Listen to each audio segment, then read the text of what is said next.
February sucks. Very much so. Let me rephrase that. February has to be improved to suck. It always does, unless you're one of those lucky enough to live where winter doesn't happen. Every February sucks, but this particular February seems to top all others. I was thinking about it, sitting on the balcony of my apartment, sipping coffee and smoking a cigarette. It's a nasty habit, I know, and I gave it up a long time ago when money was tight. But money isn't much of a problem now, and to tell you the truth, I don't really care anymore. But I don't smoke around my children. I don't want them to adopt my bad habits, and I don't want to expose them to secondhand smoke. But this weekend they will be with their grandparents, so I have some free time to sit and think. The worst February ever started with 2 weeks where we literally saw no sunshine. Gray skies, temperatures around 20 degrees and several inches of snow. Everyone looked forward to Valentine's Day as if it held the hope of salvation. That year it fell on a Thursday, and so many people took the next day off that the editorial writers said we could have shut down the entire city on February 15th. My wife Linda and I had big plans for Valentine's Day, just like everyone else.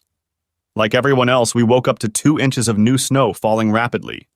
By mid-afternoon, we were both sent home from work while we could still get somewhere. The entire city was closed. By the time we needed to get dressed for a night out on the town, all the roads were closed to non-essential traffic, and we changed into cozy sweaters. The great Valentine's Day date, movie dinner and dance that was supposed to make up for the previous 2 weeks of unspent atrocity consisted of frozen pizza and Frozen with the kids. The only dance we did that night was Emma and Timmy, ages 6 and 4 respectively, dancing in their bedrooms to the protests of, "You know there's no school tomorrow."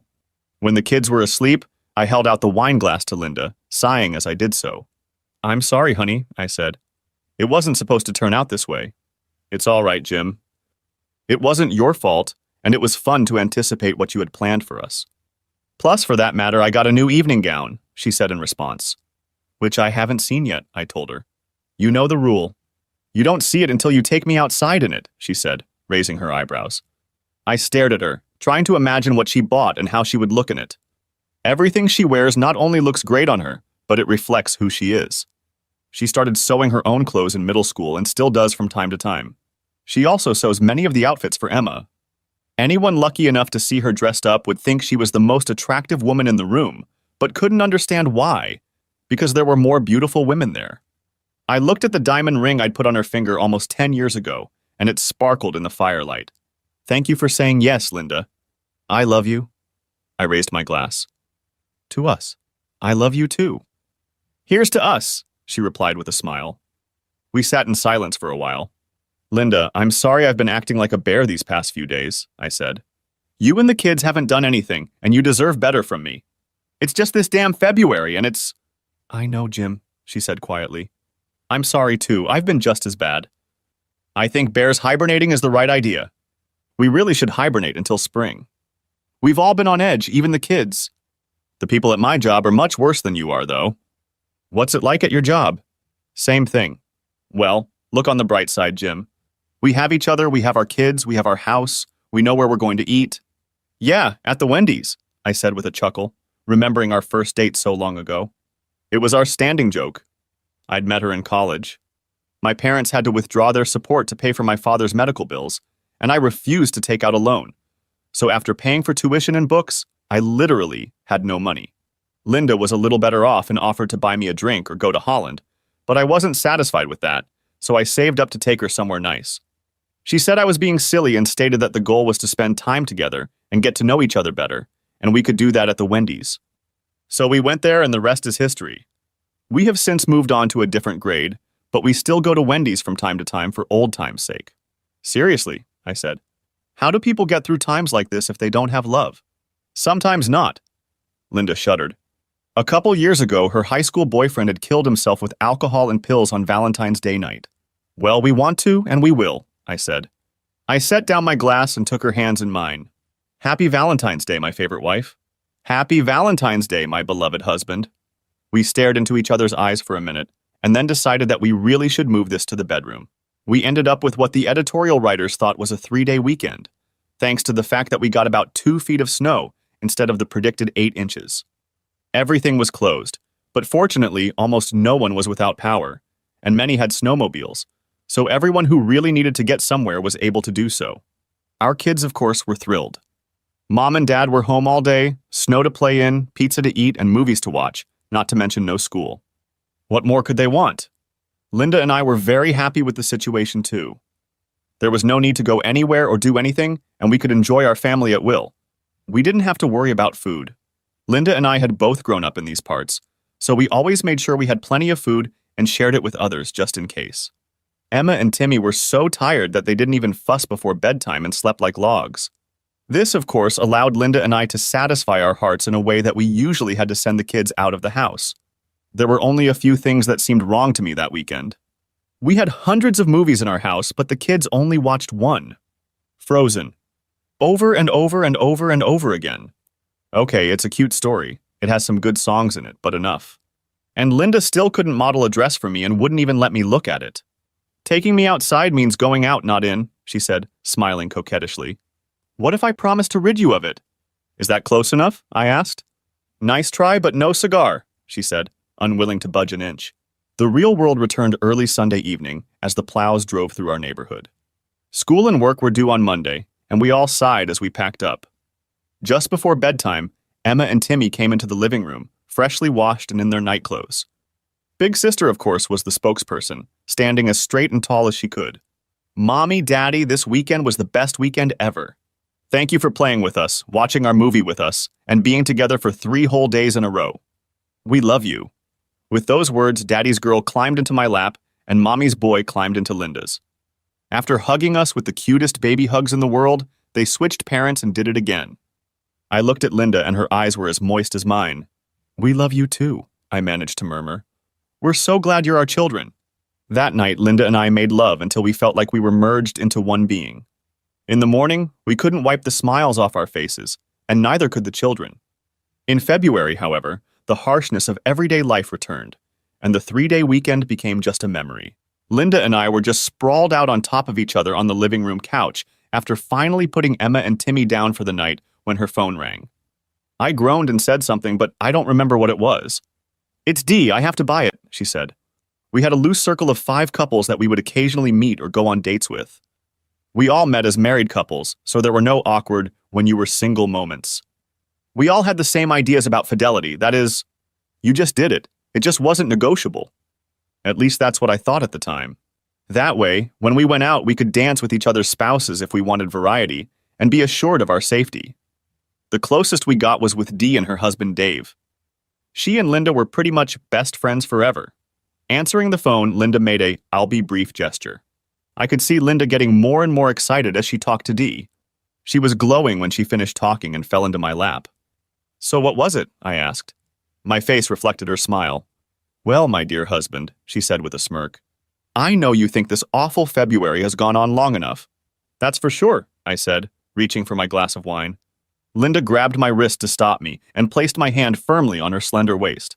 Well, we're here lamenting that not only is this the worst February in the history of mankind, but we have to put up with an extra day, she said. Something didn't fit with the smile on her face, and I told her so. That's because Dee came up with a great idea, she said. The extra day of horror falls on Friday. What if we all get together, get a babysitter for the kids, have a nice dinner, then dance at a nice club, and then get a hotel room for the night? That way we can have a bit of a romp and not worry about getting home and end this horrible month right. I liked the idea, but I had a couple questions. What about getting from the club back to the hotel? Won't we have to drive? I asked. Beat me up if you want, but I'm almost always the one to ask what could go wrong with the plan. That's the best part, Jim, she said excitedly. You know the Madisons downtown? We used to have lunch there, remember? There's a dance club on the next block that Dave's coworkers go to. There's a live band there Friday night, and if you dine at the Madison, there's no cover charge. Phil and Jane have already asked Mrs. Porter to take their kids for the night, and they say she doesn't mind ours either. I need to think about that, I said, feigning brain activity. I wasn't really thinking, but I knew that if I acted like something was bothering me, she'd find a way to convince me. Instead, she grabbed a couch cushion and hit me over the head with it. Oh. Okay, I've already thought of that. Let's do it. But there's one condition, I told her. What is it? Linda looked at me suspiciously. I took her pretty face in my hands and looked into her blue eyes. You're wearing the dress you bought for Valentine's Day that I still haven't seen, I said. As you wish, my lord, she said with a smile. Your wish is my command. It was blue. The dress, I mean. Don't ask me to describe what color it was because I can't. All I can say is that it made her blue eyes look like they were glowing in the dark. It had long sleeves and a high neck, and the skirt came down below her knees, but it wasn't her grandmother's dress at all. The bottom of her skirt was flared and rippled enough when she walked to attract attention. When she danced, it was flirtatious in its own right. The smooth fabric made you want to run your hands over it, hiding and showing off the female form. Linda smiled as she slowly made her way down the stairs to where I waited for her, stunned and looking around. "Dear Jim," she said softly. She covered my mouth, running her finger gently down my chin. I swallowed, but I still couldn't speak. "It's still the same me, the same old me as always." "You don't need to flatter me, though I admit I love it when you do," she said. "You don't realize. You don't know how amazing you look." The words failed me. I took her slender hands in mine, leaned down and kissed them. Looking up, I saw that her eyes were shiny and moist, and a slight tremor flickered in her smile. I nodded. She understood. The 10 of us met at a restaurant. It was crowded on a Friday night, but we had reserved a table large enough for all 10 of us to eat together. We laughed, talked, and enjoyed a great meal, enjoying each other's company and savoring the fact that February was finally over. Linda was the most attractive woman in the room, and I must have told her that half a dozen times. I touched her arm, shoulder, or hand as often as I could find a reasonable excuse. She reciprocated and smiled as she looked into my eyes. This night was going to be unforgettable. We checked into our rooms and then headed to the club. Neither Linda nor I tolerate alcohol very well, so I usually designate a driver. I was glad I wouldn't have to do that tonight. Not that I minded. The safety of my friends was important to me, but I was looking forward to leaving Linda to herself as soon as possible. She seemed to be thinking the same thing. She left for a few minutes alone in our room, and when she returned, her beguiling, "I'm going to turn you on like this," smile was playing across her face. "We won't have to stay at the club for long, will we?" she whispered as we walked along. I knew how much Linda liked dancing with our friends, so she could very well have said, "I wouldn't want to wait too long before we were alone together, preferably naked." I grinned back at her. "It's up to you, baby," I said. She smacked me lightly on the top of my arm, then wrapped her arms around it and hung back. We made reservations at the club for 10 people, and good thing we did. Seems like a lot of other people were busy forgetting about February, but they weren't too busy to notice the 5 women in our group. "You're getting a lot of attention, baby," I whispered. "You are, as always, the most attractive woman in the room." "Oh, you." She looked up at me. "You know flattery will get you everywhere. Neither Linda nor I are great dancers, but we're not disgraced either. We just don't care. We're here to enjoy each other, not to entertain everyone else." So I danced with the love of my life, taking occasional breaks for hot wings and a drink. I stepped away to replenish the wings. When I returned, Dave was asking Linda to dance. I heard her answer. "I'd love to, Dave, and another time, but I want to make tonight special for Jim and me." "Tonight I'm going to dance with just him," she said. Was I proud? Happy? You better believe it. I spread my wings and whispered in Linda's ear. "So, is it time to leave already?" I asked. "Right after you brought a fresh plate of wings? What are you thinking?" "We're both going to need energy for what I have planned," I said, raising an eyebrow. She looked at me again and took my hand under the table. After a few minutes, the group took a break. In the relative silence, we heard loud laughter from another table and turned to look. "Hey, isn't that Mark Lavaliere?" asked Phil, craning his neck to examine me. Yes, yes, squeaked Dee excitedly. Mark Lavaliere was the head quarterback for the Sharks, our town's professional soccer team. Unlike many of the other players on the team, he lived here year-round.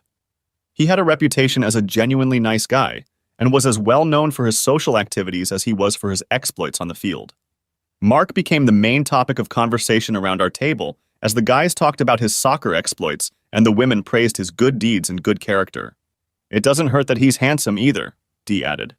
Linda and I knew who he was, but at that moment we weren't interested in anything but each other. We let the conversation overwhelm us, holding hands under the table. "Hey, you two, get a room," said Dee. Linda and I looked at each other. We hadn't even kissed. Well, not really kissing anyway. The fact that I was feeding her wings didn't count. Besides, we'd already gotten a room. What saved us from further awkwardness was when the band started playing again. "Shall we dance here or upstairs?" whispered I to Linda. Before she could answer, Jane stepped in. "Look, he's coming this way," she exclaimed. Sure enough, Lavaliere came out from behind his table and headed toward ours. I was amused by the reaction of the women at our table. 4 of them were primping and flaunting, chanting, "Pick me, pick me." Talk about an embarrassing display. If you think a woman can't flaunt when she's sitting down, think again. Linda lowered her eyes and squeezed my hand a little tighter. "Hi, I'm Mark. Would you like to dance?"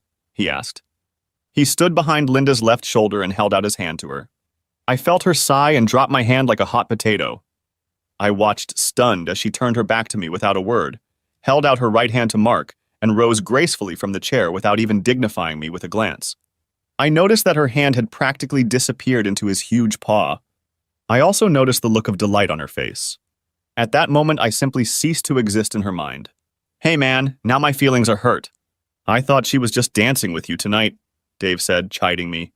"Yeah, that's what I thought too," I muttered. "Relax, Jim. It's just a dance," Jane said, trying to reassure me. I tried to believe her, but I had a bad feeling about it.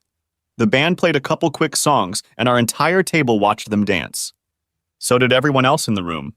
Mark was good, much better than I was, and Linda was clearly enjoying herself. Her partner and dress matched to show her off to perfection.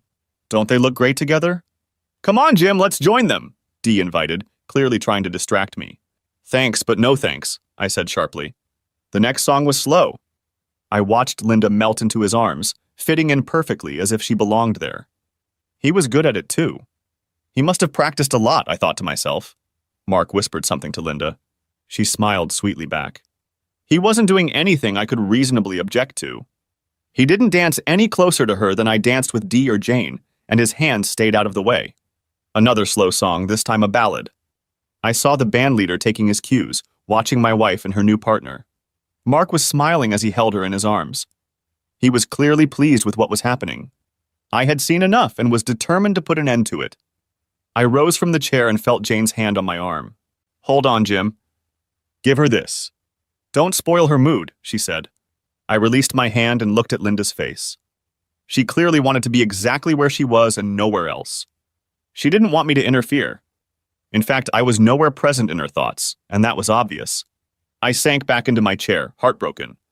Finally, the song ended. Mark nodded to the bandleader who started a faster song. He and Linda left the dance floor, smiling at each other but not touching, not even holding hands. Linda gave him one last beaming smile, turning to our table, and Mark to his own. The difference between a woman's best smile and her second best smile is small. If you don't know a woman well, you probably won't notice her at all.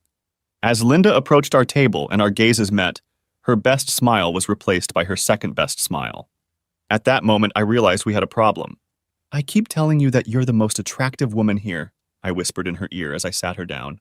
I reached for her hand and took it in both of mine. "Maybe it's time to head to our room for the next dance?" For a moment, I could have sworn Linda was scared. Her eyes widened, and I felt her hand tremble.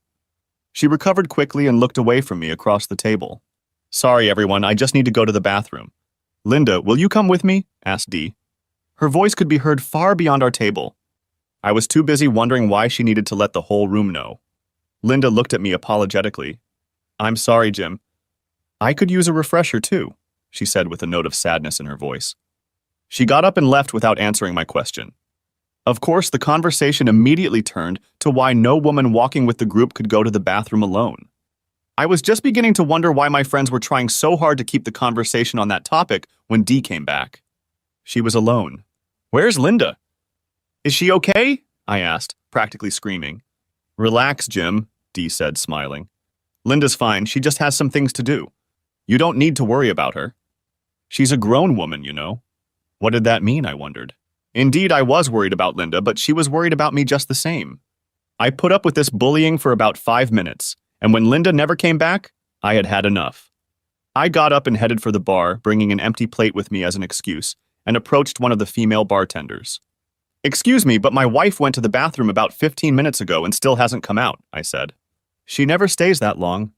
Could you go or send someone to make sure she's okay?" The bartender threw me a questioning look. The plate in my hand gave me an idea.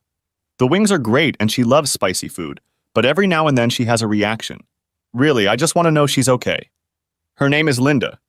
"Here, let me show you a picture of her," I said. I set my plate down and typed Linda's picture into my phone. The bartender was about to give me a sympathetic look when a voice sounded at my elbow.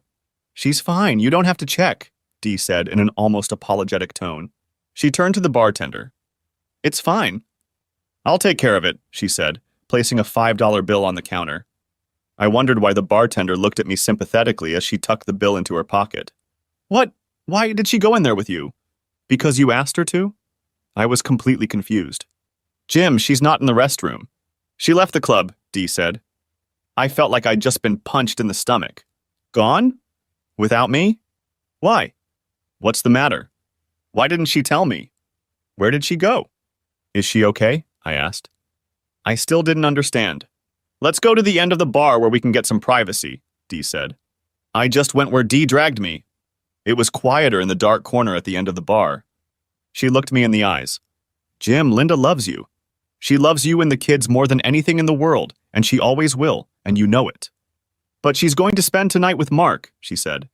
I stood there with my mouth open, staring at the stupidity, as if my whole world had ended. Pictures, or what was left of it, swirled frantically in my head. Linda at the top of the stairs in her beautiful blue dress. Linda at dinner. Linda at the club. Linda as we fed each other wings. Linda in asshole's arms. My Linda. The mother of our children. The love of my life. My anger was growing. So, on what should have been a special night for us, she dumps me for some asshole jock, I growled, looking at Dee. Jim, she hasn't left you. She's coming to your house tomorrow, and you'll have many more special nights together, she said. What is this woman smoking, I wondered. She didn't even have the guts to tell me to my face that she was leaving me. She just slipped out the back door like a snake, I said. And you helped her. Jim, listen to me. She didn't leave you, Dee began. Well, if she hasn't left me, then where the hell is she? She's definitely not with me now, is she? I spoke louder and louder, and I didn't care who heard me. Please calm down, people are looking at you. Look, I know you're hurting, but it's just today. Linda knows, we all know, that you are the only man for her and always will be. You're a good guy, Dee said condescendingly. Yeah, and we all know where a good guy ends up, don't we? I said through clenched teeth. Jim, it's not like that. You're putting too much importance on it. It's just tonight, and tomorrow she'll come back to you and everything will be the same, she said. I snorted.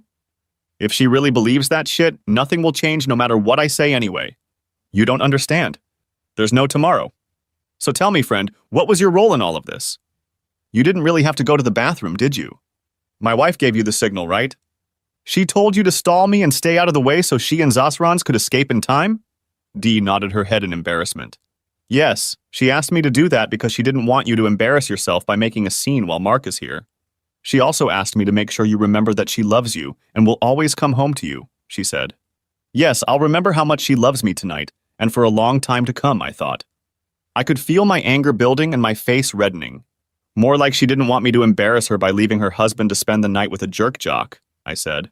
I guess it didn't occur to you, girlfriend, to remind her that she has a husband and a marriage, and she could lose them over this?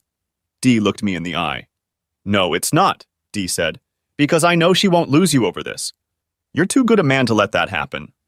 I told her how lucky she was. She was lucky because the man every woman in this room wanted her. But she's even luckier that she has a husband who loves her enough to get over her resentment and not make a bigger deal out of it than she should. You know she will be willing to do whatever it takes, and for as long as it takes to make it up to you. What if there's no way to make amends? I asked. What if there's no way to make it right? Jim, I know how much you love Linda and how much she loves you. This shouldn't be a big deal. It's just one night, a one-time experience compared to all the years and all the love you two have for each other. It's not a big deal unless you do it yourself. I know it will come home to you and I know you'll be okay in the end, she said. Dee spoke softly but firmly. All I had to do was not grab the stupid woman and shake her until her teeth gritted for talking such nonsense. She must be living in some alternate universe if she really thinks that way. So if asshole had chosen you like you wanted, you would have done the same? I asked her. I would, she threw her answer in my face. Does Dave know about this? I asked. No, and you don't have to because I don't think it will ever happen, she said softly. Maybe I should tell him, I said. Jim, please don't. Don't think like that. I know you're hurting, but this isn't helping. Please come back to the table. Let us be distracted for a while. It's not like you haven't danced a single dance with me all night, she said, smiling. I wanted to dance with my wife, but thanks to you, her and Zasrans, that's no longer an option, is it? I also wanted a night alone with her, But that's obviously not going to happen either, I said. I turned my back to her and walked back to our table. At my appearance, the conversation at the table stopped abruptly. The averted eyes spoke for themselves. All our so-called friends now knew that my wife and asshole were making a cuckold out of me at this very moment. I wanted to strangle them. I wanted to tear this place apart. I wanted to find asshole and kick him in the balls by the middle of next week. Jim, are you going to be okay? Asked Dave hesitantly, sitting Dee down. I wanted to tell him what Dee had said and ask him if he was going to be okay, but I couldn't bring myself to say the words. I guess I haven't stopped being a good guy yet. Oh yeah, I'm going to have to work on that. It depends on what you mean by good, I said. A few nervous giggles erupted. I mean, yeah, it was a shitty thing to do, but you'll get over it, right? You're not going to divorce Linda over it, are you? Asked Dave. I don't see why not, I replied coldly. There was a collective sigh at the table. Why are you all surprised? I asked. We all know how we feel about cheating. One and done. We figured that out a long time ago. But Jim, that's Mark Lavaliere, intervened Dee. So what? I don't care who entertains her. If it's not me, that's it, I said angrily. I looked at Dave. What would you say if Dee went out with asshole for the night? Would you be okay with that? He blushed for a moment, then looked at his wife, who was busy studying a stain on the floor. Jim, what about your children? We all know how much you love them and how much they need you. Think about them before you do anything, Jane said. Her kids were about the same age as mine and were best buddies. You mean my wife is thinking about them right now? I asked. Well, that's why you hired a nanny so you wouldn't have to think about your kids, Dee said. I thought she meant to say something funny, but it came out the way it was supposed to. Come on, Jim, it's just one night. She'll never have an opportunity like this again. You wouldn't divorce Linda over one night, she added. Why not? I stared at her. An awkward silence followed. Jim, try thinking about it from a different perspective. Maybe that will help, Jane said, trying to sound sympathetic. What if the Sports Illustrated cover model in a swimsuit was here tonight? Let's say she picked you out of everyone here to dance with you and then offered to spend the night with you. Can you honestly say you wouldn't have been tempted? Can you honestly say you would have turned her down? The pleading look in her warm brown eyes made her look like an affectionate puppy and usually got her what she wanted. But that wasn't going to happen. Not today. I stood up and looked at Jane. Yes, I might be tempted, but I'll say no, I said firmly. You see, I have a wife and I don't want to hurt her. At least until tonight, that's what I would have done. There was deafening silence again. I looked around at all my former friends, and they were all on the side of my cheating wife. At that moment, I sincerely hoped that I would never see any of them again. A rather large and muscular bouncer walked toward our table. You guys in some kind of trouble? He asked in a deep baritonal voice. Yes, there is, and a big one, I said. I pulled out a $20 bill and tossed it on the table. Don't worry, I'm leaving, I said, raising one hand. He nodded his head as I turned to the others. That'll pay my bill. You're all covering for the whore I came in with. You might as well pay her bill too. I turned on my heel and walked out of the club. As I walked the block and a half to the hotel, my anger subsided a little. It was replaced by the deepest sadness I'd ever known. Linda and I were supposed to do this walk together, holding hands, discussing with our friends what they were going to do when they got to their rooms, and they in turn would discuss us. She was supposed to hold my hand like she used to, and press her face into the sleeve of my coat when the conversation got too explicit. Instead, I was alone. Alone, I rode the elevator, trying not to remember what Linda and I had done in the elevators of other hotels. Alone, I entered the room that was to be our suite. Alone, I faced the wreckage of our special night. Alone, I looked into the future, not knowing what might happen. I turned on the light and closed the door behind me. Suddenly, I felt unusually tired. I threw my winter coat on the floor and slouched toward the bedroom. There was a Godiva candy bar on each pillow. In the middle of the bed was underwear I'd never seen before. In my mind's eye, I could see her putting them on, with that combination of love and sensuality in her eyes that belonged only to her and was only mine until tonight. My wife, my lover, my best friend was taken from me by another man. He snatched her from me easily and casually, as if he had every right to do so. He didn't care what she meant to me. He just saw her as a beautiful plaything for the night. And she just let him. I didn't matter enough to her to cause the slightest resistance. It was as if she, too, thought he had a right to her that was more weighty than the one I had earned through nearly a decade of living as a faithful, loving husband. Yes, it was to be just one night. And the next morning, I figured. And what? What would he and that night leave in her heart, mind, and feelings? What could I do that could compare to the hero of the town, the handsome stud Marc Goat Lavaliere, let alone rival him? I stopped crying to wash my face and then gathered our things. I threw the underwear in the trash. They didn't mean anything to me anymore. I went downstairs and checked us out of the hotel. I didn't care how Linda came back. The desk clerk looked puzzled as I went through the checkout procedure. "Is everything all right with your room, sir?" she asked. "The room was beautiful," I said. "Is there anything we can do for you to make your stay here more comfortable?" She replied. "Yes," I thought. "Make asshole disappear into a black hole, never to be seen again. Turn back time and get my wife back." I just shook my head. "No, not really, but thanks for asking anyway," I said quietly. "We just had a sudden change of plans." The clerk looked at me sympathetically, as if she'd read my mind. "Have a nice evening, sir," she said before I left. "Yeah, that's right. Have a nice evening." I got into my car and somehow managed to make it home safely. Everything was churning inside of me, emotions fighting for control. Part of me was angrier than I'd ever been in my life. The other part was sad about the loss of my wife and my family. I walked into the starter house where we lived and noticed how quiet and empty it had become. I took my luggage into the bedroom and sat down, trying to make sense of what had happened. I looked at my phone, hoping to see a text message or something from Linda. I hoped she had come to her senses and changed her mind, but that didn't happen. I laid down on the bed, still in my clothes, and dozed off for a while. It was about 2 o'clock in the morning when I was awakened by the buzzer of my phone. Looking at it, I saw that I had received several text messages from an unfamiliar number. Could it be Linda? I pulled my phone out of my pocket and what I saw made me wince. There was a series of photos and short videos of them having fun. I wondered for a moment how he'd gotten my number, then decided that he must have gotten into Linda's phone while she was in the bathroom and then sent the pictures and video to me. I slammed my phone shut and then an idea hit me. Oh yeah, divorce was no big deal at this point. I was done with Linda now and forever. But the asshole would pay. I swore he would pay for ruining my happy life and my family. I went to my computer and copied the images and videos onto it. Then I wrote a letter to all of our so-called friends, the ones who let her do it, and covered for her when she went off with asshole.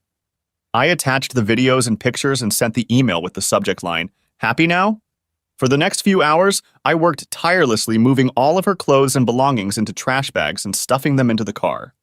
By the time I was done, she barely had enough room to sit and drive. I drove her car out of the garage, changed the code so she couldn't get back in, and took the garage door opener out of her car. I wasn't finished yet and turned to everything that reminded me of our marriage. The portrait hanging over the fireplace, our wedding album, her wedding dress, the bride and groom's glasses on the mantel, the crystal vase at the opposite end of the fireplace, the thing she loved, everything. By the time I was done, the house resembled a war zone. Shards of portraits, stuff, shards of glass and silk were scattered everywhere. At one point, I felt like taking a shit, and then another thought came to me. I took off my wedding ring and threw it down the toilet along with my urine and feces. I almost flushed it right then, but another thought came into my head and I decided to wait. I was mentally exhausted, body running on adrenaline as I sat down to get a cup of coffee. I heard something hit the door and realized it was the morning paper. I hadn't realized I'd been doing it for so long. I opened the door and picked up the paper and sat down at the kitchen table again. The next shock I got was when I opened the paper and saw a teaser about the butt. I turned to the sports section and there were giant headlines. Who is Marc Lavaliere's new girlfriend? What? Under the caption was a series of color photos of asshole and Linda leaving the club. The only thing I could assume was that some paparazzi had spotted them and snapped a picture of them leaving the club. Linda clutched at his arm, as she usually did with me, and looked at him with adoration, just as she had once looked at me. One of the photos showed them kissing before she nonchalantly climbed into his Jaguar. My humiliation was complete. Now the whole damn town knows about it. I read the article, but it was full of generalizations and speculation. Apparently no one had talked to any of them yet. I went to the newspaper's website, where I found an online version that had not only pictures, but video as well. I copied the link to the article and sent it to our supposed friends with the subject line, "Screw you all to hell." I looked at the clock and saw that it was 5:30 in the morning. I knew Linda's mother was already up and making breakfast for her husband since he was an early riser, so I called. "Hi," she said in response. "Everything okay?" "No, it's not, Mom," I said. "We got along well and I always called them Mom and Dad." "What's wrong, dear?" she asked. Is it the children? No, I said. Have you seen this morning's paper? Not yet, she said.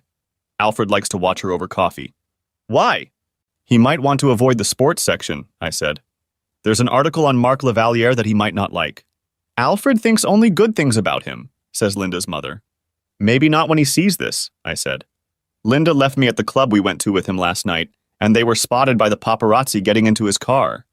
Oh my God, she said. Where's Linda now? She's still with that asshole, I said. What, she stayed the night with him? She asked. Yeah, I said. There's a few other things, but that's pretty much the way it was. I don't know when or if she'll come back, but I can't keep her here. If she ever comes back, I'll kick her out and she'll need somewhere to stay. All right, she said. Alfred won't be happy about it. I'm not thrilled about it either. Is there any way to overcome this? No, Mom, she didn't, I said. She deliberately turned her back on me and went off with him. And our so-called friends covered for her. I'm so sorry, Jim, she said. We raised her better than that. Of course, she can stay here if she needs to. But what about the children? They're at the babysitter's for the night, I said. I may have to ask my in-laws to watch them for the rest of the weekend. Okay, she said. Let me know if there's anything I can do to help, Jim. Thanks, Mom, I appreciate it, I said. I had another idea, so I went back to the computer. I grabbed the link to the asshole article and opened Linda's Facebook page. We had no secrets from each other up to this point, so I was able to log in as her. I posted the link on her page with the caption, "Guess what? I made it to the front page of the sports section. Went on a date with her lame husband and ended up spending the night with a real student. Lucky me. I figured it would get some tongues wagging, but I wasn't done. I found the email address of the reporter who wrote the article. I figured I had already been humiliated in front of the world, so I threw caution to the wind. I sent the reporter a short email that briefly explained what had happened, and then included a video of asshole telling me he was going to entertain Linda again. I left contact info so the reporter could call me back. I sent the email and burst out into an evil laugh worthy of Snidely Whiplash. At 8 o'clock, I called Mrs. Porter and asked if it was okay if my parents picked up the kids that morning. She assured me that it was, and asked if I had seen the sports section of the newspaper. Yes, I said. Was that really Linda? She asked me. Unfortunately, yes, I said. That's why I'm going to ask the parents to take the kids. I don't want them here when she comes back. Is she still with him? She asked, shocked. Yes, I said. And I'd appreciate it if you didn't say anything about it to the kids yet. I understand, she said. I'm sorry, Jim, you don't deserve it. Thank you, I said and ended the call. The next call was to my mom. Jim, is everything okay? She asked, picking up the phone. Your father just read the paper, and he should be tying his tie right now. Is it really Linda? Yes, that's right, Mom, I said. She's still not home. Could you pick up the kids from Mrs. Porter's house this morning? I think they should stay with you for the rest of the weekend. It's not going to be pretty here. Of course, son, she said. I understand all that. What are you going to do? Unleash hell, Mom, I said. Listen, son, whatever you do, think of the kids first, okay? They're the most important thing in your life right now, she said. I know, Mom, I said. But thanks for reminding me anyway. And thanks for picking them up and letting me stay with you. We finished talking and I grabbed a cup of coffee. I felt like smoking a cigarette, but I fought the urge and kept walking. Around 9:30, my cell phone rang. I saw that it was Dee and answered it. What? Bellowed I. Jim, it's just me, Dee, she said. I know it's you, I said. What the hell do you want? Jim, I saw this morning's paper and I wanted to apologize. I had no idea it would be this bad, she said. What the hell did you think was going to happen? I asked. My wife left with a star soccer player, a known hero in the community after a night of dancing. Of course you knew someone would be following him. And by the way, it's much worse than that, I added. What do you mean? She asked. You'll have to wait and see. By the way, have you looked at Linda's Facebook page? I asked. No, I haven't, she said. Why? Take a look, I said. Have you looked at your email? Not yet, she said. I always like to have my morning coffee first. Well, the answers to your questions are right here, I said. I hope you're happy as hell. I ended the conversation before she could say anything else, but I assumed she'd call back. After that, I got a few more calls. One was from Jane, who really didn't like the video and photos sent by Zazranets.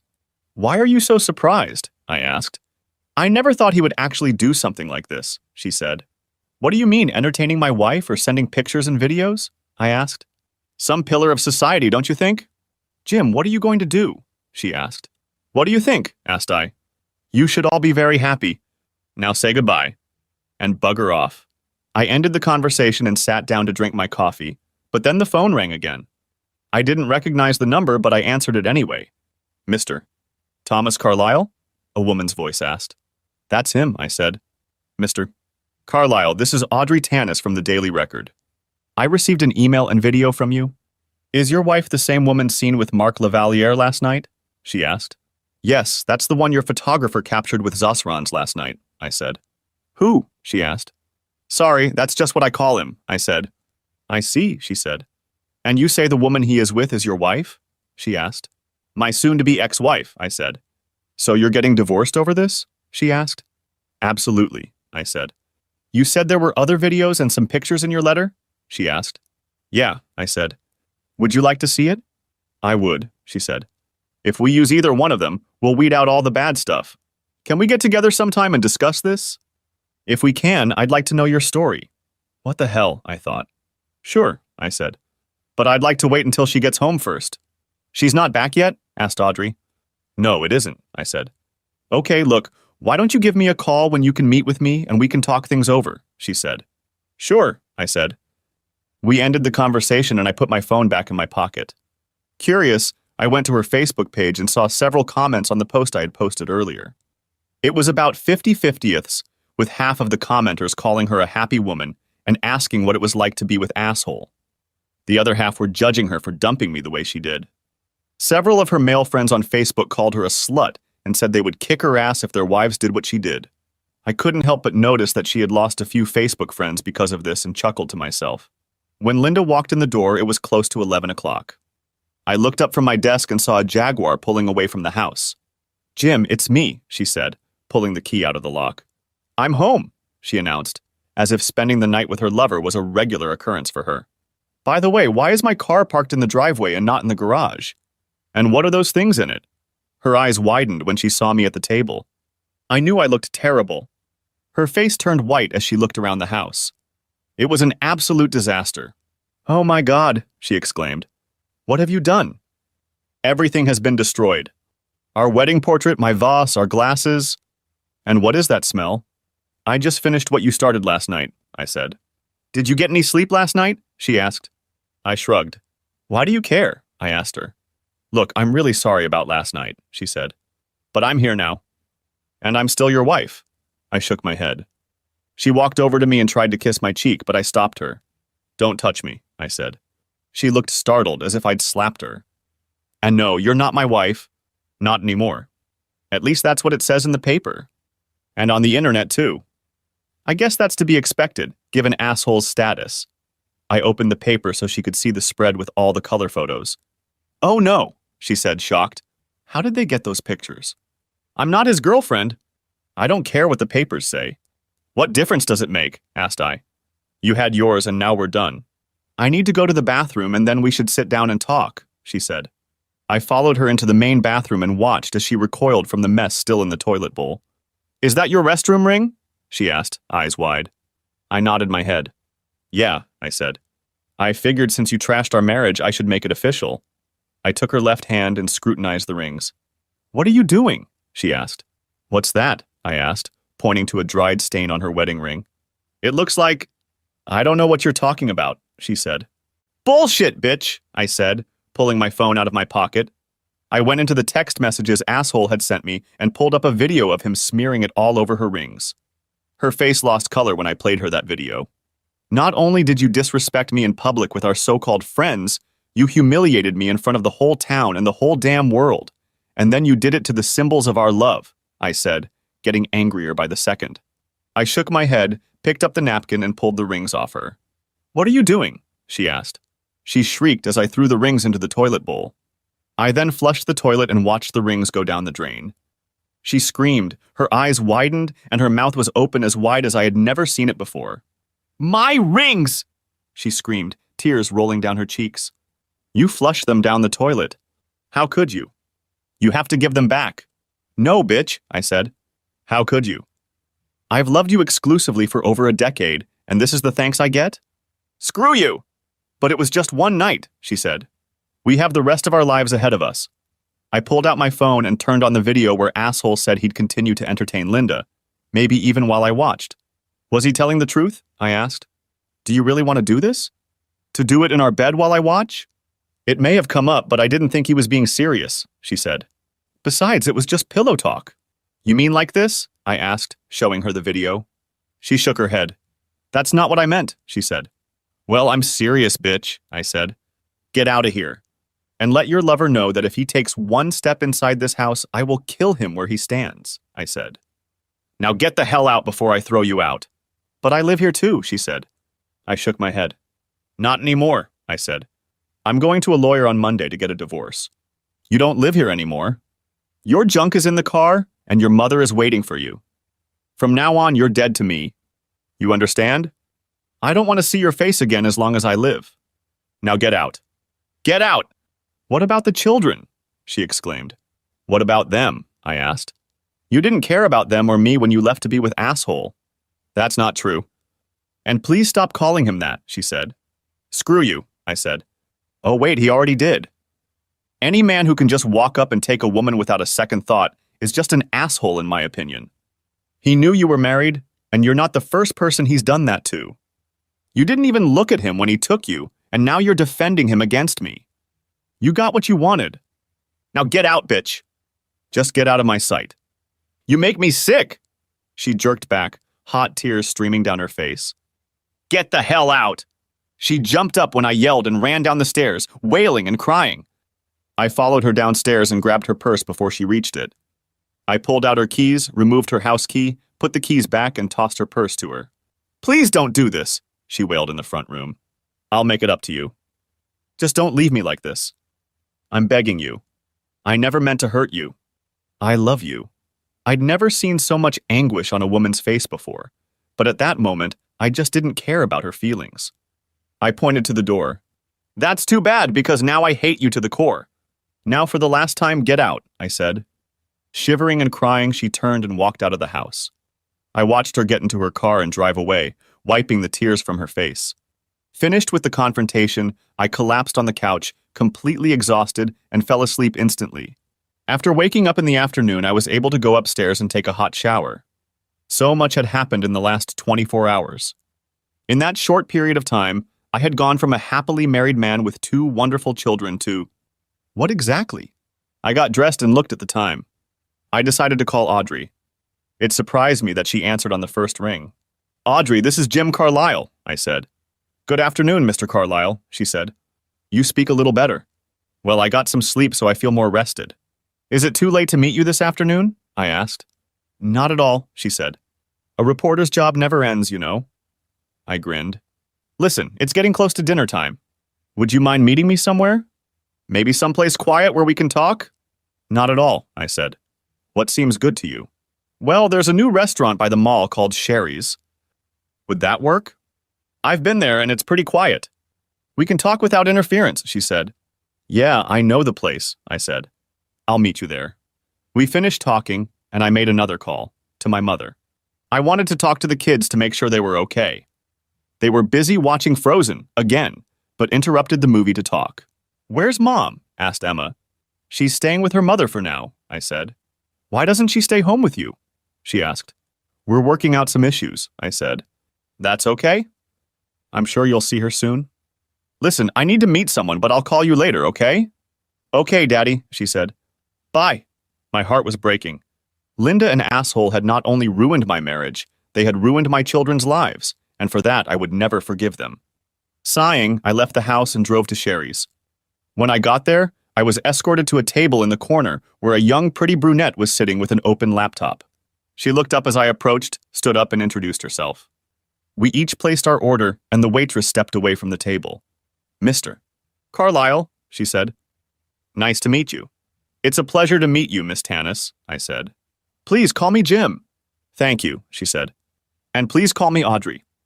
I want to start by apologizing to you. Apologizing? I asked. For what? Well, those are my pictures in the morning paper, she said. Did you take them? I asked. She nodded her head. I was at a club last night with my girlfriends, she said. Girls' night out. We were just blowing off steam, and I happened to notice Mark Lavaliere. I saw him walk over to your table and go back to the dance floor with that woman. From the way they were acting, it didn't occur to me that she might be married. When they left the club, I followed them outside and took some pictures and video. The pictures you saw in the paper don't compare to what I captured. Oh my God, I said. I have the whole tape and I can give you a copy if you want, she said. I filmed it with my camera, so it's okay. Would you like to see it? Why not, I said. She handed me the tablet and turned on the video. I saw Linda and Asshole walk into the parking lot, their hands intertwined like Linda and I usually did. When they got to his car, he turned her around to him and they started kissing. Looking at it, no one could have guessed that she was married to someone else. When the video ended, I gave her the tablet back. Like I said, I'm really sorry about what happened, she said. I quickly gathered up a few things and sent them to the paper, and then I went back to the house. When I got there, you were gone. So you want to tell me your side of the whole thing? I nodded my head and recalled the evening from my point of view. Then I pulled out my phone and held it out to her, along with a pair of headphones. You should take a look at them, I told her. The video is pretty graphic. I'm a big girl now, she said, putting headphones in her ears. While she was doing this, food was brought to us. As I ate, I watched her reaction. At first, she didn't react in any way, but as the video went on, her face changed. When she finished, she handed me back my phone. Well, I asked. It confirms some of the things I've heard, she said. Mostly it's just locker room talk, bragging and stuff like that. But there's been rumors on social media for a long time that he's a bit of a player. I've never been able to prove any of that. Good old boy network and all that. They seem to have each other's backs, if you know what I mean. I can imagine, I said. So what are you going to do? She asked. I'm going to get a divorce, I said. She knew about my views on fidelity when she did it, but she obviously didn't care. She got hers, and now it's over between us. Any kids? She asked. 2, a boy and a girl, I said. 6 and 4 years old. She shook her head. It's always hardest on the kids, she says. Yes, it is, I told her. What about him? Mark? She asked. I shrugged. I don't know yet, I said. I'm still thinking about it. Part of me wants to beat his ass into the pavement, but I don't want to go to jail. He's a star soccer player, she said. No offense, but I don't think you'd get very far if you tried. I chuckled. What's so funny? She asked. Let's just say this isn't the first time someone's underestimated me, I said. Size isn't everything, you know. What does that mean? She asked. My dad used to tell me that it's not the size of the dog in the fight that matters. It's the size of the dog in the fight that matters, I said. She nodded her head. I see, she said. So you want to cause trouble? No, I said. I have 2 kids to think about, but I'm not going to just pick up and play dead. Have you talked to a lawyer yet? She asked. I didn't have time, and besides, this all just happened last night, I said. She pulled a card out of her purse and held it out to me. A good friend of mine is a family law attorney, she said. She hates crooks passionately and isn't too fond of Lavalier. I'll call her and give her a heads up if you want. I looked at the card. Lisa Hawkins, attorney at law, the inscription read. Sure, thanks, I said. I don't mean to show a gift horse in your mouth, but I have to ask, why are you helping me so much? It's a fair question, she said. Being a reporter, I can smell a good story. I'd like to be the one to tell yours if you don't mind. Besides, I like it when guys like Lavalier get what they deserve. So it's something personal to you? I asked. A little, she said. So what do you want from me? I asked. An exclusive? Something like that, she said. What exactly does that mean? I asked her. It means you're letting me tell my side of the story, letting us control the flow of information, she said. We? I asked. Yes, she said. Lisa and I. And what do I get out of it? I asked her. For starters, a defense against people like me who would want to know your story, she said. I know how people like Lavalier work. This story is blowing up in my face. I'm sure he and his people are already working on turning it around so that you end up looking bad. That's what they're doing. Trust me, if you go half court, they will chew you up and spit you out so fast before you know it. And don't expect the national sports media to give you a break. Trust me, they're just as vicious as anyone else in the news business. You're going to need someone who knows how to deal with sharks, and they'll come after you as soon as they spot it. So what do we do? I asked. Have you thought about making a case against Lavalier? She asked. Yes, I've thought about that, I said. I've thought about a lot of other things too. All right, she said. Let me take a little time and see what they're going to do. I'd like to publish a short note in tomorrow's paper that you're considering legal action for the destruction of your marriage and your family. Would that be okay with you? I pondered her question for a moment before answering. I knew she was right, and I also knew that it wouldn't be long before Linda's identity would become public. Perhaps it would be best if I was out in the open before they had a chance to humiliate me further. Okay, I said, but we'll work on it together. And I'll have veto power if I think it will hurt the kids. Agreed, she said. I'll make some calls and we'll get into action. By the way, you should know that the local news stations will be covering this tonight. I've already been contacted by several of them. What did you tell them? I asked. I haven't said anything yet, she said. I wanted to talk to you first. I appreciate that, I said. We finished our meal and said goodbye. I hoped I was doing the right thing. Looking at the time, I decided to go over to the kids' house and talk to the parents about the whole mess. Checking my phone, I saw that there were no calls or messages from Linda. I got to my parents' house and went inside. My children ran up to me and I hugged them tightly and kissed them. Where's Mom? Emma asked. She's with her parents, I said. Why? Asked Emma. She has some things to take care of, I said, not wanting to give away too much and too soon. My folks came into the room and we cuddled for a bit before sitting down. Are you okay, son? My father asked. I shook my head. Not really, Dad, I said. I'm better than I was, but it's still hard. I understand, he said. Just then the news came on the television. My father is a news buff, so he turned on the TV and we sat and watched the reports, despite the objections of the two children who thought it was boring. However, a few minutes after the program started, something happened that caught our attention. And now on to our Talk of the Town segment, the male anchor said. The Daily Record reported this morning that star soccer player Mark Lavaliere was spotted leaving a local nightclub with a new girlfriend. A video published by the newspaper shows them leaving the club and getting into his car. The scene switched to a short video that had been posted online earlier that day. Linda and Asshole were clearly seen walking hand in hand, and she was easily recognizable as she turned around to kiss him. Daddy, why is Mommy kissing that man? Asked Emma, shocked. Is he her boyfriend? Just watch the news, Emma, I told her. Timmy didn't understand everything his sister was saying, but it was clear he wasn't happy. The anchor continued. We spoke with Audrey Tanis, the reporter who broke the story, and she told us that the woman, who happens to be married, has been identified. Tanis said her husband did not authorize the release of her name. We reached out to Lavaliere and Sharks management but received no comment. According to Tanis, more information will be forthcoming, possibly as early as tomorrow, he said. Dad turned off the TV and Mom hurried into the bedroom where the kids were sleeping. Come on, kids, she said, ushering them into the other room. Dad turned to me. What are you going to do, son? He asked. I'm getting a divorce, Dad, I said. He nodded his head. I don't blame you, he said. You know it probably means she gets the kids and you lose everything financially. Maybe, I said. But there's no way I could live with her. Not after this. By the way, I talked to the reporter who broke the story. Yay? He asked. Yes, I said. She offered to tell me everything and help me out. The next few days aren't going to be much fun. This is just the beginning. When this all hits the media, it's going to be a circus. By this time, my mom had returned and sat down next to us. The kids can stay here for a while if they need to, she said. At least this way they won't be bothered by a bunch of nosy reporters. Your mom's right, son, Dad said. They can stay here as long as they need to. I thought for a moment before I answered. You're right, I said. Thank you. I'll get some more of their stuff tomorrow. If you need anything else, let me know. Linda will want to see them, Mom said. Technically, we can't stop her, not without a restraining order. I know, I said. God, it's so messed up. Why did she do it? Surely she must have known it wouldn't end well. It's hard to say, son, my father said.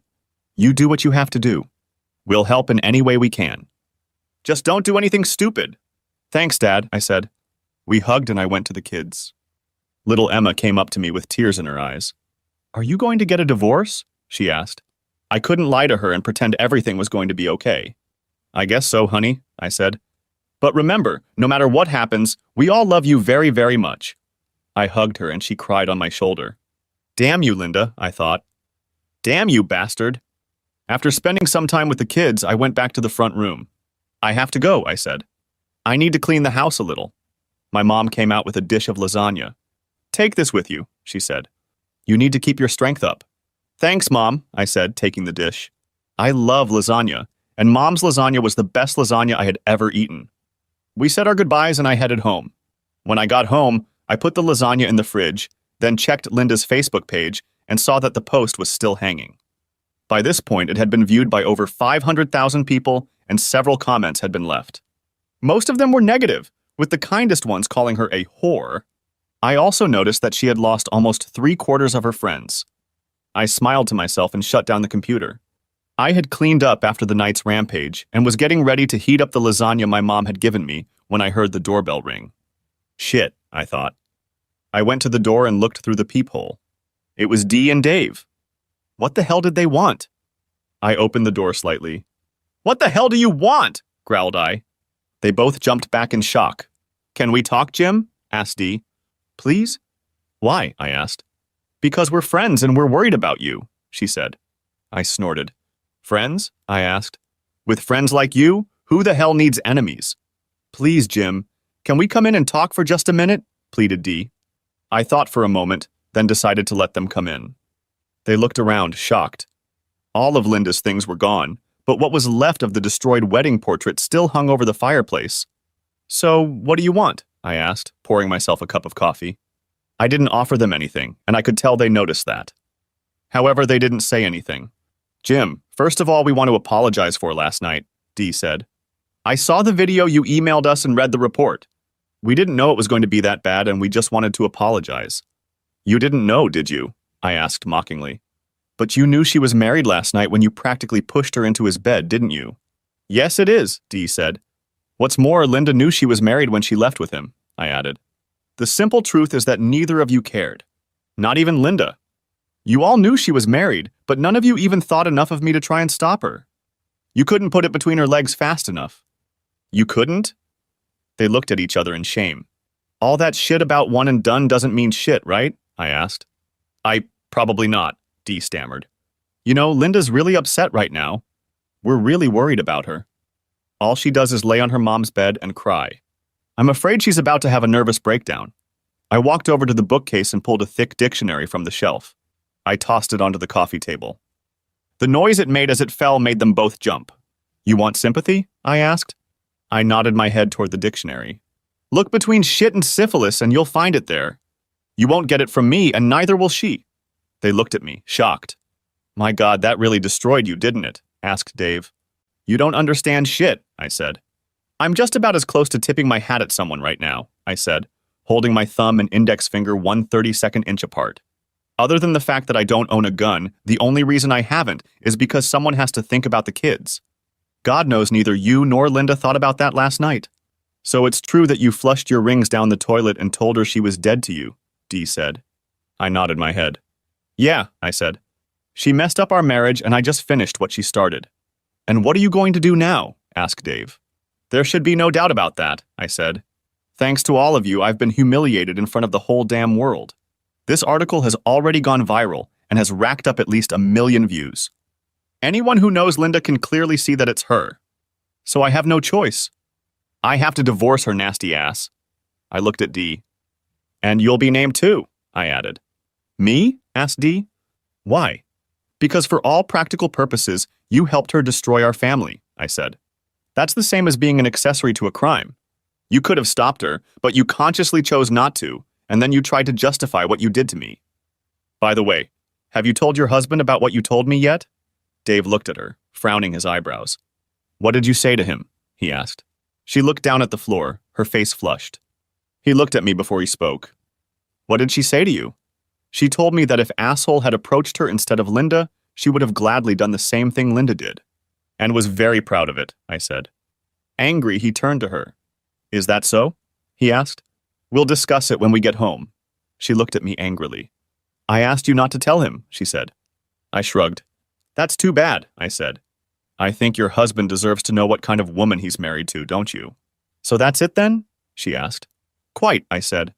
They got up to leave, but Dee made one last attempt on Linda's behalf. I understand if you don't want to be friends with us anymore, she said. But can't you find it in your heart to forgive Linda just this once? She really loves you, doesn't she? I shook my head. Are you really that fat, Dee? I asked. No, I can't forgive her.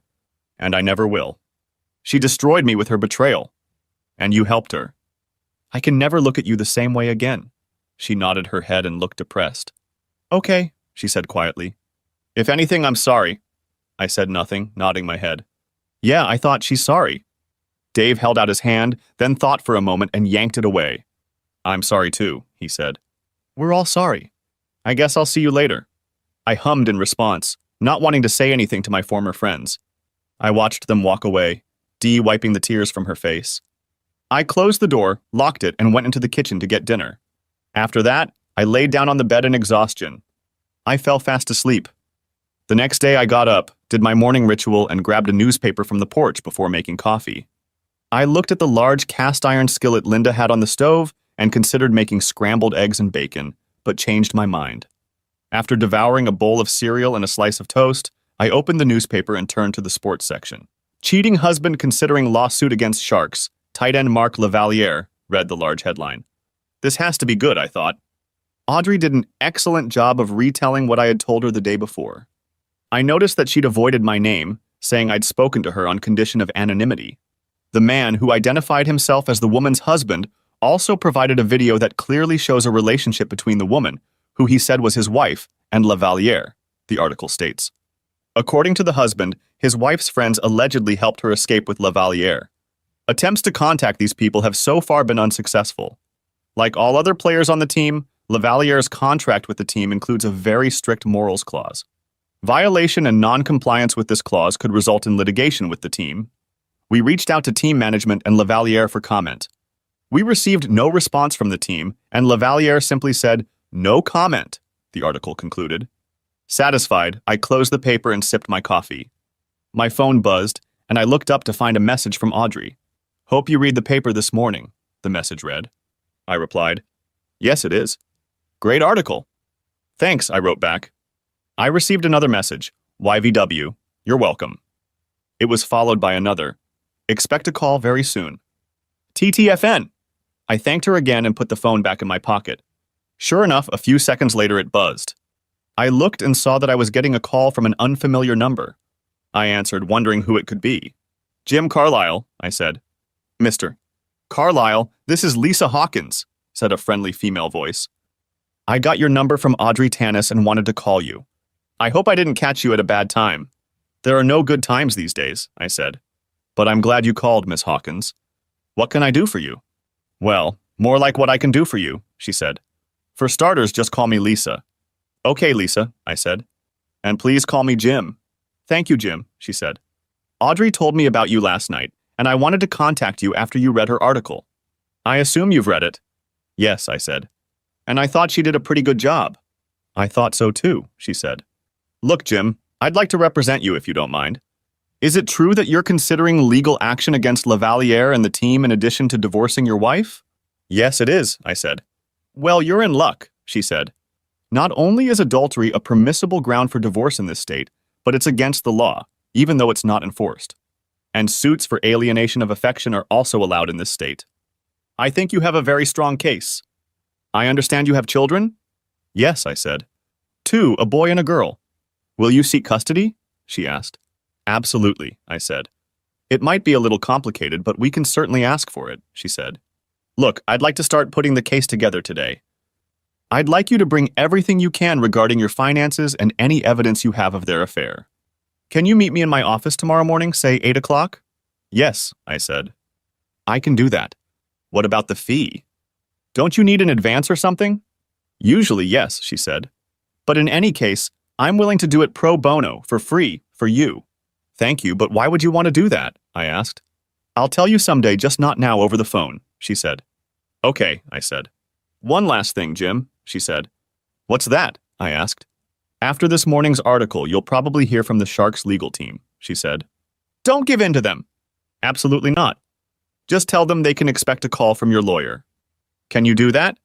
"Of course," I said. "All right," she said. "And don't do anything stupid." I chuckled.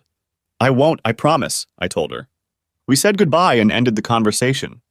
Looking at the time, I decided to go to the kids. I went back upstairs and put on a clean pair of jeans and a shirt. When I got back, someone was banging on the door. I looked through the peephole and saw two well-dressed men in dark suits. Probably from the Sharks, I thought, remembering Lisa's warning. I opened the door.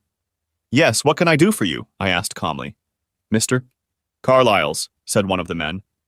My name is Roger Billings, and this is Jack Dunstan. We're from the Sharks. Can we come inside and talk for a few minutes? Suddenly, I recognized Dunstan from pictures I'd seen in newspapers and on TV. He was the owner of the Sharks. I figured Roger was probably a lawyer. I opened the door and invited them inside. Please come in, I said. May I offer you something to drink? No, but thanks anyway, Jack said. We won't take up much of your time. We're only here to discuss your problem with Mark Lavaliere. Graduation? I asked. You mean he ruined my marriage and my family? Is that the issue you're talking about? Well, yeah, Jack said, clearly confused by my words. He turned to Roger. Show him the proposal, and let's get this over with, please. Roger opened his briefcase and pulled out an envelope and a folder.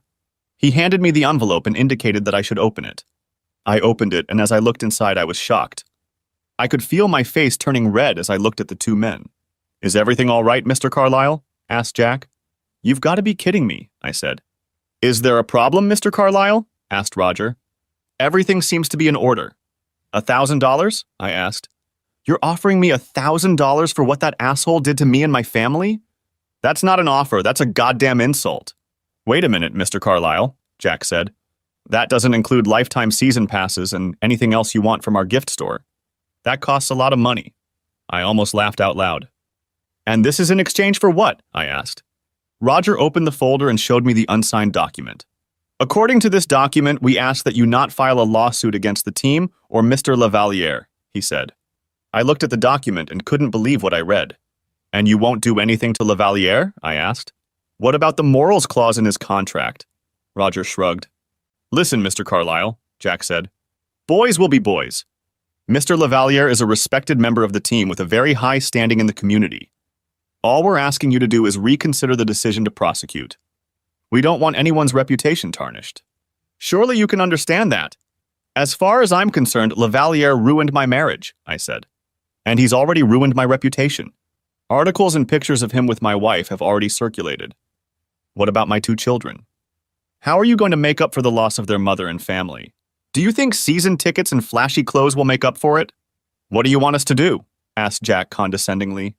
Oh, I don't know. Maybe you can entertain my wife or turn back the clock to Thursday and keep asshole from meeting her for the first time, I said wryly.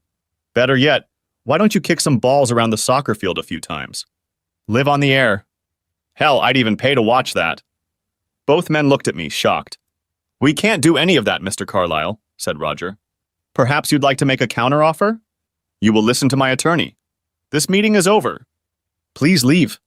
They looked at each other, then stood up. Jack held out his hand to shake mine, but I didn't take it. They nodded their heads and walked out the door. After they left, I called Lisa to let her know what had happened, then called my parents and went over to their house to spend some time with the kids. Emma was still shocked to see Linda kissing another man. I talked to the parents for a while and decided to take the kids to Chuck E. Cheese's and then pick up their stuff. We had a good time, and for a couple hours they were kids again, laughing and playing. Unfortunately, all good things come to an end sometime, and this occasion was no exception. They grumbled a bit but joined me as we walked to the car. We went to their rooms and packed up their things to take them to their grandparents' house and then went back downstairs. The next thing I knew, the front door swung open. I saw that the door jamb was broken, and the next thing I realized was that asshole was standing there in all his rage looking at me. You goddamn bastard, he shouted. I'm going to hurt you for everything you've done. All I wanted was a piece of ass, but you made a big goddamn federal case out of it. I tried to speak but couldn't as his fist caught up to my face and threw me back. After the stars disappeared from my vision, I realized that I needed to find something to defend myself, as I knew it wasn't going to be all about fists alone. I was filled with rage and I remembered the iron skillet on the stove. He fell to the floor and I dropped the frying pan, but my rage didn't subside. Drop the frying pan, sir, the man said. I let go of the cast iron skillet and turned around, hearing it hit the floor. Stay where you are, hands behind your head. I obeyed the policeman's order and put my hands behind my head. He put my hands behind my back and handcuffed me. After making sure I was no longer a threat, he lifted me to my feet. Officer, he broke into my house, I said. I know, he said. Your neighbor across the street saw him kicking in the door and called 911. I got here as fast as I could. Are you okay? Damn, was I really that fast? I asked myself. My face hurts like hell, I said. He looked at me and nodded his head. Yeah, you're going to have a bruise, that's for sure, he said. He walked over to Emma and examined her. Thankfully, physically she was fine, but she was shaken and scared. He called on the radio and came back to me. "Officer, can I call the parents to come get the kids?" I asked. He looked away for a moment before answering. "Do you have a gun?" he asked. I shook my head. "No, officer, that's why I grabbed the frying pan," I said. "Okay," he said, releasing me from the handcuffs. "But I'm going to have to take your statement."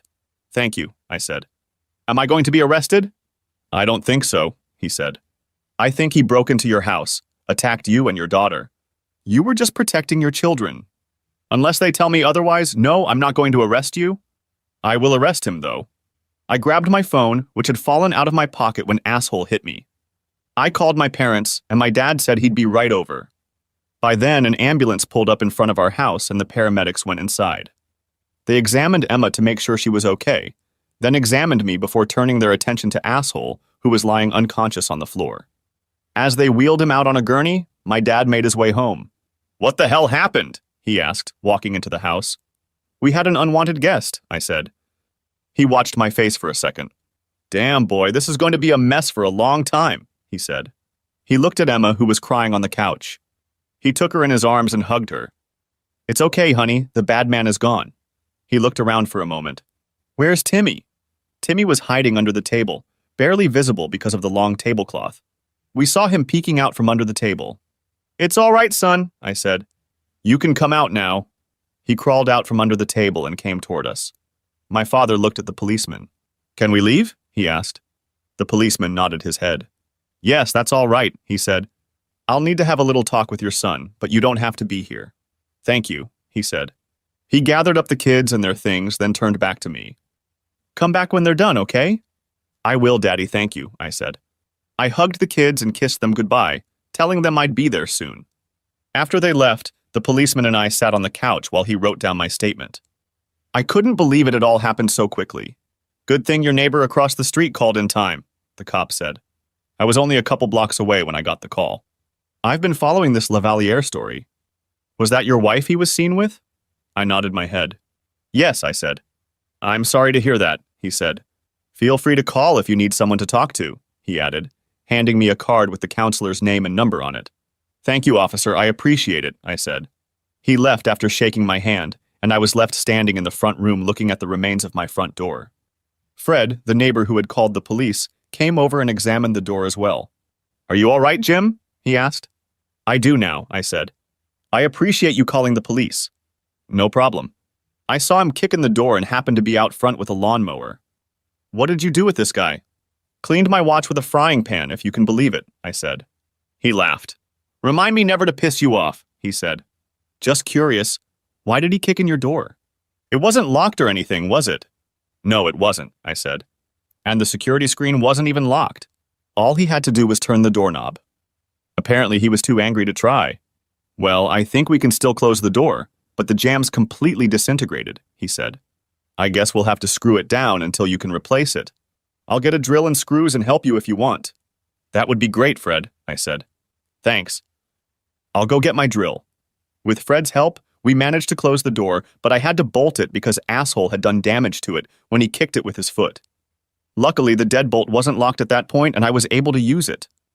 "That'll do it," he said. "Let me know when you get a replacement, and I'll help you put it in." "Thanks again," I said. Just one more thing my wife's cheating managed to ruin, I thought to myself. I quickly made 2 calls, one to Lisa and one to Audrey. Lisa wasn't very happy that I had mopped the floor with Zasrans with a frying pan, but she was glad it was all over, and even happier that I wasn't in jail and the kids were relatively okay. She was, however, amused by the fact that Lavalier was in the hospital and would be arrested. Audrey told me she heard the call on the police scanner and had already talked to the reporter who covers police calls. "You know I can't remain anonymous anymore," she said. "It's all going to be in the police report." "I know," I told her. We talked some more and she told me to stay tuned. "Everyone will be talking about it now," she said. After we finished talking, I went upstairs and showered again. When I looked in the mirror, my eye was already black and blue. I decided I needed to make another call and dialed my boss's number. I explained the situation and told him I needed to take a few days to get things straightened out. "Shit," she said. "You had a hell of a weekend." "That's okay. You've got a lot of free time ahead of you, so take a week and figure it out, okay?" "I will, thanks, boss," I said. We finished talking and I headed off to see my parents and kids. Linda pulled up to their house at the same time I did. I wasn't expecting her to show up, and I didn't know what to expect. I got out of the car just as she did, and we met on the walkway leading to the front door. She was shocked when she saw me. "Oh my God, are you okay?" she asked. I shook my head. "What happened?" "It's a little late to worry about my well-being, don't you think?" I asked sarcastically. "You want to know what happened?" "Your lover happened. He came to the house to pick a fight." "Yes, it is," I said. "Don't worry, I cleaned his clock with your big frying pan." "Did you hurt him?" she asked. "Please don't tell me you hurt him." I couldn't believe what she was saying. "He's been taken to the hospital," I said. "I don't know what condition he's in, and frankly, I don't care. All I know is that he'll be in police custody for a while. They're pressing charges against him." "By the way, why are you here?" "I came to see my kids," she said. "I miss them, and I haven't seen them since." "You mean since the night you left us to be with asshole?" I asked her. "Roughly. It's only been, 36 hours? And you're just now thinking about them?" "Please don't call him that," she said. "That man ruined our marriage, Linda, and you helped him without a second thought for me or the children," I said, my anger building. "He ruined our family. I'd say that makes him an asshole of the highest order. And you're defending him." I walked into the house and she followed me. When we got inside, everyone looked in our direction.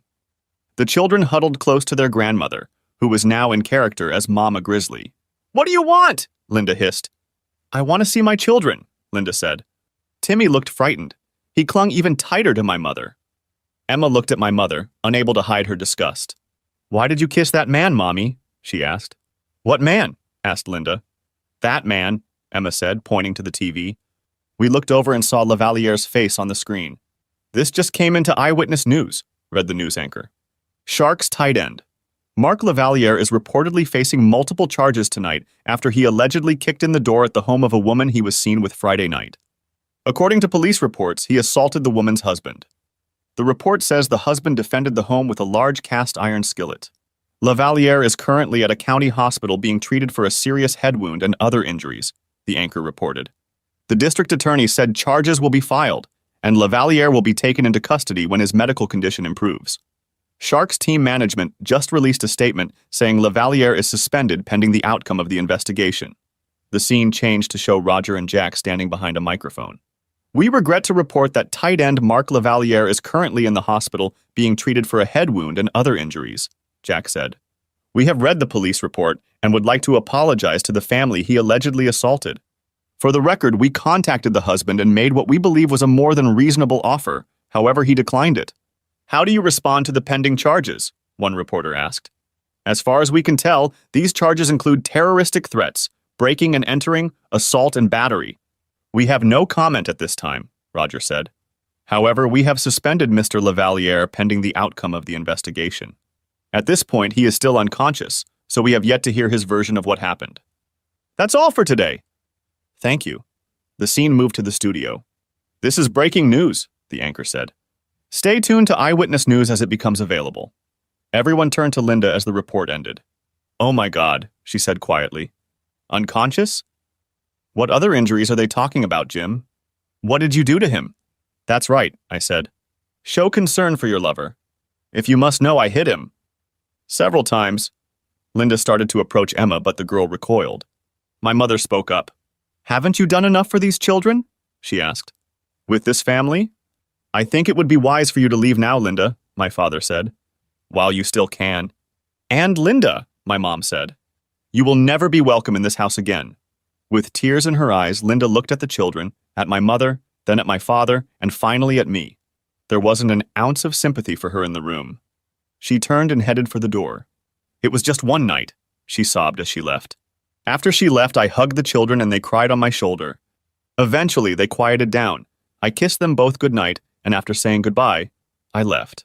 When I got home, I reminded myself to enter through the garage since the front door didn't work. As I entered the house, the phone buzzed. I looked and saw it was calling me from LV, a close family friend who had recently retired after working for many years as an attorney. He was one of the smartest and wisest people I knew, and the best friend to a family like ours. "Hi, LV," I said when I answered. "Hey, you," the old man said. "I saw that report. I've been following the story and I recognized Linda from the pictures in the paper. Are you and the kids okay? Not really, I said. Is it true that you cleaned Lavaliere's watch with a frying pan? He asked. Yes, it's true, I said. He laughed. Good for you, he said.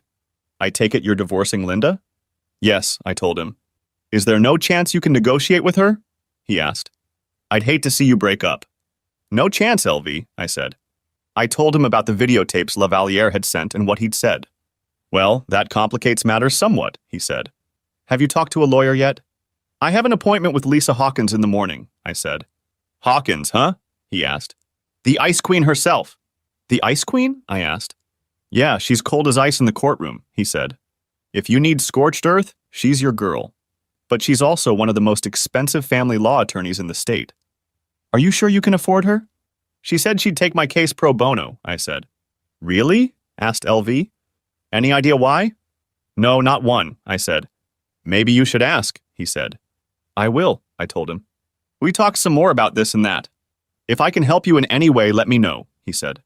Thanks, I told him, ending the conversation. I ate a little dinner, then picked up the things Lisa said she needed to see. I climbed into bed and fell soundly asleep. The next morning after breakfast, I was out the door. Halfway to Lisa's office, my phone rang. I saw that it was a call from Linda's mother, and I answered it, using a Bluetooth headset so I wouldn't get caught talking on the phone while driving. Jim, you have to go to the hospital, she said frantically. Why? I asked. It's Linda, she said. She tried to kill herself last night. Took an overdose of sleeping pills and some alcohol. She's been put down and her stomach pumped, but she's still out of danger. Tried to unhook yourself and screwed up too, huh? I asked coldly. Sorry, I have an emergency right now. Maybe I can swing by her place after the meeting. Jim, she's still your wife and the mother of your children, she said. And she's in the hospital. Don't you have feelings for her at all? Why do you think she's there? I asked. And do you think she even thought about the kids when she left with that asshole? Or about me? I have an appointment with my lawyer. I can swing by her place when I'm done. Please, Jim, she's a total wreck, she said. It's completely destroyed her. She has no one to blame but herself, I said. How can you be so cold? She asked. Linda loves you and the children. I feel the love, I tell you, I said. I'd better be going. I'll look in on you when I'm done. She gave me the room number, and I hung up after saying goodbye. I made my way to the parking lot downtown and then headed towards the building where Lisa's office was located. I was greeted by an attractive young brunette receptionist who directed me to a chair in the waiting area, summoning Lisa. A few minutes later, a petite blonde woman in a pantsuit came out and ushered me inside. Once in the office, she turned and held out her hand to me. I'm Lisa Hawkins, she said with a smile. It's nice to finally meet you, Jim. Likewise, I said, though I wish it had happened under more favorable circumstances. Me too, she said. Well, let's get right to the point, shall we? Did you bring the information I asked for? Yes, I said, pulling out a folder with all of our financial information. I also handed her the USB drive with the videos asshole had sent me. She took a quick look through it all, nodding her head and making notes as she went. So, she said, finishing, here's what I think we should do. We'll file a petition citing adultery as grounds for divorce. In this state, adultery can be used as leverage against any form of alimony. Plus, it looks like you both make almost the same amount of money. Usually the state splits everything in half, but in your case, I think we may be able to get a little more. We'll ask for physical custody, but you should know that in most cases the court awards it to the mother unless there's nothing to indicate she's unfit to be a mother. Well, she tried to kill herself last night, I said. Her eyes sparkled as she smiled. Very interesting, she said. I suppose you could make the argument that a person who attempts suicide isn't mentally stable enough to take care of children. And as you said, her lover attacked your family. That reminds me, I need to apply for a restraining order against her and Lavaliere. Even though he's in the hospital and will be charged? I asked. Especially since he'll be facing charges, she said. He's already shown he's willing to break into a house and attack you. I would say that makes him dangerous. And I think the court would agree with that. Just because he's been charged doesn't mean the court won't let him out on bail or on his own recognizance. By the way, do you have a gun? I shook my head. No, I don't, I said. That's why I used a frying pan. She laughed. Okay, she said. Remind me never to piss you off, at least not in the kitchen. By the way, where are your kids now? They're at my parents' house, I said. Okay, we'll include them and their house in the restraining order, she said. Then she pulled out another packet of documents. I've also started working on a lawsuit against Lavaliere and the team, she said. You should know that usually alienation of affection lawsuits don't go very far. However, I think your case will be helped by the videos he sent you and the allegations stemming from his assault on you, your home, and your daughter. I did a little research and found out that with everything included, he is worth about $125 million. I think $12.5 million would be a reasonable figure considering what he did to you and your family. That doesn't mean you'll get that amount, but it's worth a shot. Since we know he's done this to other people, maybe we'll find out if they'd be willing to come forward. Maybe we can make it a class action suit. What do you say? You're a lawyer, I said. You do what you think is right. Okay, she said. It won't be easy, but we can try. I think we can make similar claims against the team, since all players are required to sign a morals agreement. However, it depends on what they do with it after the charges are filed. You have to know it will be an uphill battle. I've already figured it out, I said. If anything, I think the divorce itself can be settled pretty quickly, she said. Adultery is still considered a misdemeanor in this state, even though no one has ever been prosecuted for it. I don't agree with that law, but it's still on the books. But we can use it to our advantage. If she tries to contest the divorce, we can use that as leverage. If she doesn't contest the divorce, it could be finalized in as little as 3 to 6 months. Litigation will take more time and work, but I think we'll end up ahead in the end. Any questions? Just one, I said. What is it? She asked. You said you were doing this pro bono, I said. Why are you doing it? You know you're not the only one Lavalier has hurt, right? I nodded my head. He seduced my fiancée years ago before he became the star he is now. Wait, what? I asked. I'm sorry to hear that. Is he bisexual or something? She shook her head. No, not at all, she said. But apparently my then fiancée was. I was still confused, and it was obviously reflected on my face. She smiled and explained. We got engaged after the 2015 Obergefell decision allowed same-sex marriage nationwide. The situation was similar to yours. She fell in love with him at first sight, about the same as your wife. After that, things were never the same between us. I broke off the engagement, and frankly, I wanted to get back at him, but the opportunity never came until you came along. Most of his victims usually hid in shame after becoming cuckolds. I'm sorry to hear that, I said. Are you two still friends? We're friends, but I wouldn't say we're friends, she said. I've moved on, and so has she. She stopped and gave me a serious look before continuing. Does my lifestyle bother you? She asked. I shook my head. Not at all, I said, making her smile. Good, she said. I'm glad to hear you say that. So you and Audrey Tanis are together? I asked. She laughed and shook her head. We're good friends, but nothing more than that, she said. And no, there's nothing between us, but I wouldn't mind spending some time with her. Why? Have you thought about sleeping with her?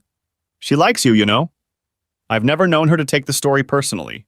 That's the last thing on my mind right now, I said. These days, my kids are the most important thing in my life. That's the way it should be, she said. They need their father now more than ever. Look, let me get started on all this, and I'll have the divorce papers ready in a day or two. If your wife is still in the hospital, maybe we can file it there. I'd like to attend her funeral if possible, I said. I think we can arrange that, she said. She stood up, signaling that the meeting was over. I'll be in touch. Be careful, okay? I stood up and we shook hands once more. Leaving her office, I headed to the hospital to check on Linda's condition. I parked the car and headed inside. When I entered her room, her mother was talking to the doctor. I looked over and saw that Linda was hooked up to tubes running through her arms into a ventilator. She looked like hell. Oh, it's good you're finally here, her mother said. They've put her on a suicide watch and are going to run tests on her. They're worried she might have brain damage since she's been unconscious for so long. I mean, she almost died. What's wrong? I asked. After she came back from seeing you and the kids, she went upstairs. I heard her crying, so I went to check on her, she said. I held her in my arms for a long time and I thought she was fine, so I gave her a nightcap to calm her down. When I checked on her early in the morning, I saw an open vial of sleeping pills next to her glass, which was empty. Her face was blue and I thought she was already dead. I called 911 and they brought her in. They pumped her stomach and gave her something against pills, but she's not in the best condition. As soon as the doctor says her condition is stable, a psychologist will come in with her. Maybe they'll keep her in the psychiatric ward for a while. I don't know. How long will she be here? I asked. A few days, she said. I called her work and they put her on sick leave. Why? Are you going to serve her divorce papers here at the hospital? If she's here, yes, I said. How could you? She asked. It would kill her. She's already devastated enough as it is. Heavy shit, I said. She looked at me, shocked. Jim Carlyle, how can you be so cold and cruel? She asked. I looked at her for a moment before I spoke. I can be as cold and cruel as it takes, I said. She knew what she was doing when she left me, but she didn't care. Now she's going to have to pay for what she did to our family. I looked at Linda and saw a tear run down her cheek. I shook my head and left the room. When I got home, I did my best not to think about Linda. The first thing I needed to do was fix the door, so I went online and priced out doors. I realized I'd have to pay for the jam as well. Damn it! I took measurements and ordered a new door online. I also ordered new door locks. The website said my order would be delivered the next day, so I went to my neighbor Fred, who said he would help me hang the new door when it was delivered.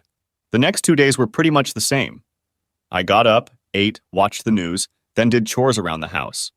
When the door arrived, Fred and I hung it, and I replaced the door locks. Then I spent some time with my children. My parents were kind enough to drive them to school or daycare and pick them back up, but I wanted to see them as often as possible. It was hard to make them realize that their mother wouldn't be around as often as she used to. Emma was still afraid of adults, especially men, and I spent as much time with her as possible. Damn Linda for doing that, I thought. The day came when Linda was to be served with the divorce papers, and Lisa called me to let me know when the bailiff would show up. She advised me not to say anything until the papers were served. I gave her the room number and headed for the exit. I met the bailiff at the door and saw Linda's mother standing there, wiping tears from her face. Please don't do this to her, she begged. Not like this. I shook my head and went into the room with the bailiff. Linda was off the ventilator and lying in her bed, tears streaming down her cheek. The bailiff approached her. Linda Carlyle? He asked. It's me, she said quietly. He held out a manila envelope to her. You have been served with a summons, he said. In addition to the divorce papers, you will also learn that a restraining order has been issued against you and Mr. Lavaliere. You are both ordered to stay at least 500 feet away from your husband, your children, your husband's residence, and the residence of his parents. This includes your husband's place of employment. Failure to comply with this order will subject you to arrest and imprisonment.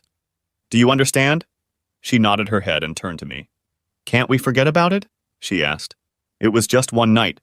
One night is one night too many, Linda, I said. Emma still hasn't recovered from what your lover did to her. It never would have happened if you hadn't done what you did. Sign the papers, Linda. But I don't want a divorce, she said. What if I decide to fight it? Then I will have no choice but to formally charge you with adultery, I said. Adultery? She asked. Yeah, my lawyer says adultery is a misdemeanor in this state, I said. No one's ever been prosecuted for it yet, but there's always a first time. Just sign the papers and be done with it. If you look, you'll see that we're asking for half of what we already have in the bank. You'll also see that I'm asking for guardianship since you don't seem to be able to take care of yourself. Once the doctor says you are fine, I will allow you to see the children if they want to see you. Right now they don't. We're asking for a minimum amount of child support, but no more than that. You get what's yours, I get the house and what's mine. Under the circumstances, I think I'm being more than fair. Can I at least look at them before I sign? She asked. Of course, I said. She read the papers, tears streaming down her cheeks. After a few minutes, she sighed and asked for a pen. The process server held one out to her and watched her sign the papers. He signed as a witness and took them from her. I'll give them to Miss Hawkins, he said. Have a good day. As he left the room, Linda looked at me, hot tears streaming down her face. Is there no way we can forget about this? She pleaded. I didn't intend to hurt you. It just happened. Actually, you wanted to hurt me, I said. You wasted no time leaving with Asshole when he picked you up at that club. As soon as you saw him, he grabbed you. You didn't even bat an eye at me. There's no way I can forget what you did. Ever. She started crying even harder. I'm sorry, Jim, she said. Will you ever be able to forgive me? I shook my head. No, I said. I don't forgive you, at least not now. Maybe in a few years, but not now.